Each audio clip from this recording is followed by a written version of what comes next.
Mzaliwa wa kwanza anakuwa na vita kubwa, kwa sababu yeye ndiye anatakiwa apitishe wengine. Mzaliwa wa kwanza anakuwa na mapito makubwa, na wewe ambaye unanifuata huko nyuma, unatakiwa umwombee mzaliwa wa kwanza kwenye familia yenu, awe hai awe alikufa. Muombee kwa jina la Yesu.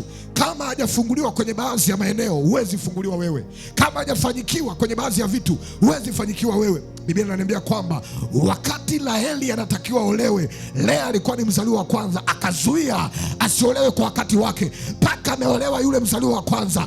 Na ndio maana niko hapa kukuambia kwamba unatakiwa ufunguliwe. Wako wengine hapa ni wazaliwa wa kwanza, lakini Yakobo akachukua uzaliwa wa kwanza kwa ajili ya chakula, kwa ajili ya kipindi kigumu. Huenda hata wewe uko hapa, haki yako ya uzaliwa wa kwanza ilichukuliwa na wachawi, ilichukuliwa na nguvu za giza, ilichukuliwa na watu wa uharibifu. Hata sasa ufurahii. Wengine baraka zenu za urithi hamko nazo tena, hamko nazo tena. Nimesimama hapa kukurejeshea kwa jina la Yesu. Kila mzaliwa wa kwanza unanisikia, uwe ni mzaliwa wa kwanza wa haki, uwe ni mzaliwa wa kwanza wa kununua au wa kukomboa, ninakuombea kwa jina la Yesu. Katika ulimwengu wa roho, Bwana anataka kufungue. Katika ulimwengu wa roho, wewe ni lango.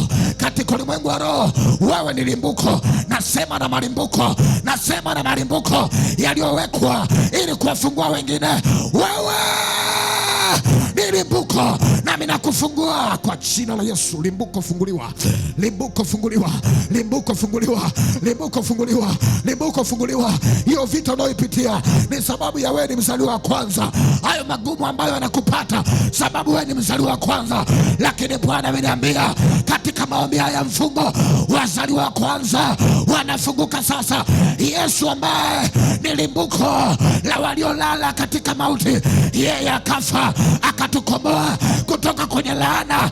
Haijalishi kuna laana gani ya urithi inayokufuatilia. Kama kwenu huwa wanaachika kwenye ndoa, kama kwenu huwa wakizaa watoto lazima wafe, mimi nakataa kwako, mimi nakataa kwako, nakataa kwako. Kama kwenu lazima muumwe kisukari, lazima muwe walevi, navunja laana ulevi, navunja agano la talaka kwenye familia, navunja okarabakataya okatatata rabaseketaya kwa jina la Yesu. Huku unanielewa? Navunja laana hiyo kwenye familia yenu, navunja agano hilo kwa jina la Yesu.